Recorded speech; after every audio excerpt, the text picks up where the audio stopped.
For years, I believed that if you were serious about building muscle, you needed a proper split. You would have a chest day, a back day, a leg day, arm day. Well, you know the drill. And honestly, I loved training that way. But after more than 30 years in the gym, trying just about every training style you can think of, I've changed my mind. Today I think that for most people, especially those of us over 50, a full body workout is probably the smartest way to train. Not because it's trendy, not because it's easier, but because it gives you almost all the benefits with a fraction of the time and a lot less stress. So today I want to explain why. I've been lifting weights for over 3 decades. During that time I've experimented with just about everything. High volume bodybuilding routines where I practically lived in the gym. High intensity or HIIT training, reverse pyramid training, power factor training, dog crap training. Probably a few others I've forgotten. Some worked well, some not so much. Maybe that's a topic for another video. But after trying all these different approaches, I keep coming back to the same conclusion. Full body training simply fits my life better. And perhaps more importantly, it helps me stay consistent. And consistency beats the perfect program every single time.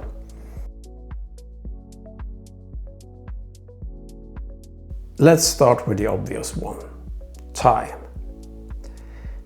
A well-structured full body workout doesn't have to last more than about an hour. 3 workouts, 1 hour each. That's roughly 3 hours per week. 3 hours to build muscle, maintain strength, support your long-term health, and still have plenty of time left for family, work, and everything else life throws at you. For me, that's an easy trade-off. This one kind of surprised me. When I trained traditional splits, missing one workout always felt like a disaster. Do I skip chest, move everything forward, double up later? The whole week suddenly became complicated. With full body workouts, I don't think about it. If I miss a session, I simply continue with the next one. Every muscle gets trained regularly anyway. No stress, no guilt, just back to work. Let's be honest. When life gets busy, leg day somehow becomes optional. At least it did for me. And with full body training, every workout includes some lower body work. So even if life gets in the way, your legs never disappear from the program. Problem solved. Every muscle gets stimulated several times each week. That means if the day's workout wasn't great, you don't have to wait another 7 days to improve. You get another opportunity in just a couple of days, and I like that. It keeps the momentum going, and research suggests that when weekly training volume is similar, spreading it across multiple sessions can work just as well or even better for many lifters, because it allows you to maintain high quality from session to session. Here's something I noticed over the years. When I only have 2 or 3 quality sets to do for a muscle group, I focus. Those sets matter.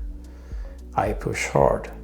Compare that to marathon workouts with endless exercises. By the time you get to exercise number 6 or 8, you're often just going through the motions.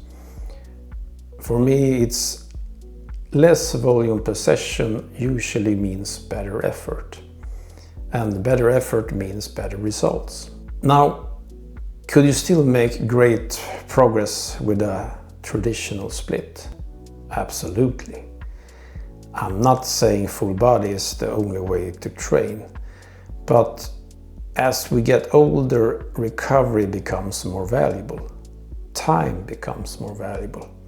Energy becomes more valuable. And that's why I think the best program isn't necessarily the one that's theoretically optimal. It's the one you'll actually stick with for years. Because that's where the real results come from. So, how do you actually build a good full body routine? Here are a few simple principles that I follow. No matter what workout you're doing, fatigue starts building from the very first exercise. That means the exercise you do first gets the most focus, the most energy, and usually the best technique. That's why I always place compound movements first. Deadlift, bench press, overhead press, and things like that. These are the exercises that benefit the most from being fresh. Better focus also means a lower risk of injury. Don't always start with the same muscle group. Instead, rotate it. Maybe Monday starts with legs, Wednesday starts with chest, Friday starts with back. Since the first exercise gets your best effort, this makes sure every major muscle group gets its turn in the spotlight over time. The goal isn't to destroy yourself every workout. The goal is to improve. Keep track of what you did last time, and if your target rep range is, say, 8 to 12 reps and you comfortably reach 12, feel free to add a little weight next time.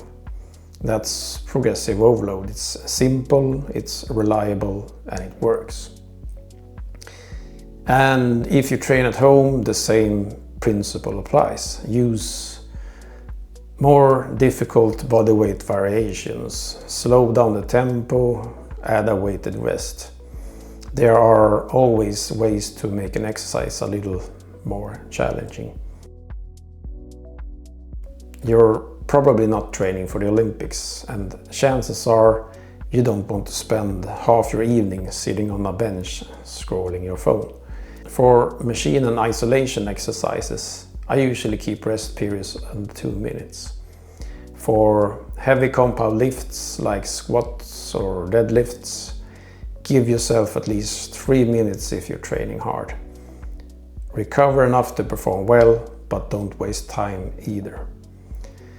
So, what could a week actually look like? Here's one example. This isn't the perfect program, it's simply a framework. We start with Monday with a leg priority because, it's good to prioritize legs when you're fresh in the week, at least according to me. And then it gets followed by chest and back. Now, as I said, this isn't meant to be the perfect workout. It's simply an example of how you can structure full body training. The specific exercises is not important. The exact rep ranges is not that important either. People love to argue about whether 3 sets are better than 4 or whether bench press is better than dumbbells. But honestly, those details matter far less than people think. The real magic is showing up week after week, month after month, year after year. That's how you build strength. That's how you build muscle. And that's how you stay healthy for the long run. Because in the end, fitness should fit into your life, not become your life. As always, thank you for listening. Catch you later.